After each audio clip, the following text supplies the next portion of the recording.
Olá! Hoje a gente vai mergulhar numa filosofia que é bem mais do que uma simples reforma social.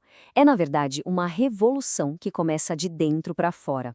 Uma ideia que mexe com as estruturas da sociedade porque ela exige, antes de tudo, uma mudança radical no nosso jeito de enxergar o outro. Vamos entender como isso funciona. Olha, tudo começa com essa imagem aqui. Ela é muito forte.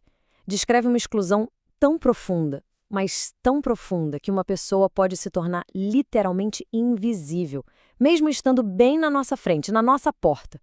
É o retrato de um mundo que simplesmente se recusa a ver. E é exatamente essa cegueira que a filosofia de inclusão que a gente vai analisar hoje quer curar. E qual é a raiz dessa cegueira toda? As fontes que a gente analisou são bem claras. O problema central não é a riqueza em si, sabe? É algo muito mais sutil e até mais corrosivo, a indiferença. Essa incapacidade de ver a humanidade no outro. Interessante é como essa história de 2000 anos atrás se conecta com uma crítica super atual. O conceito de globalização da indiferença descreve exatamente isso. É um fenômeno onde as pessoas sofrem do nosso lado, mas são tratadas como sobra, como algo descartável, que parece não pertencer à nossa realidade. E aqui está o ponto crucial. A crítica não é sobre ter coisas, mas sobre a recusa em agir. É uma condenação direta ao pecado da omissão, sabe? Ao ato de fechar os olhos e o coração para uma necessidade que está bem ali ao nosso alcance. Então, se o problema é a indiferença que nos separa, qual é a solução? Bom, a proposta não é pouca coisa, não. É uma redefinição radical do que a gente entende por comunidade, uma forma totalmente nova de sermos uma família humana. A mudança aqui é fundamental. A gente sai de uma família definida por laços de sangue, que por natureza acaba sendo exclusiva, para uma família universal. Uma comunidade que não é unida pela genética, mas por um compromisso em comum, de cuidado, de respeito mútuo. Uma família que de verdade está aberta a todos. E essa ideia de nova família não era só uma coisa bonita no papel, não. Tinha consequências econômicas e sociais bem concretas. A solidariedade radical era tipo o sistema operacional dessas primeiras comunidades.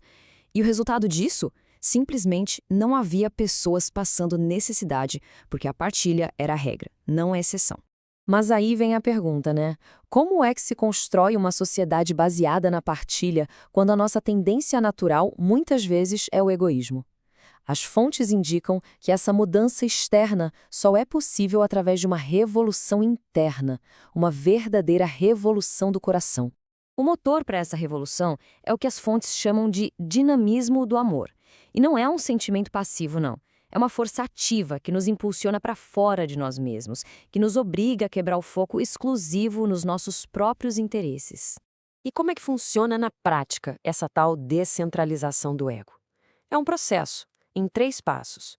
Primeiro, a vida passa a ser centrada num propósito maior. Isso leva, quase que naturalmente, ao segundo passo. O nosso ego perde aquele lugar central.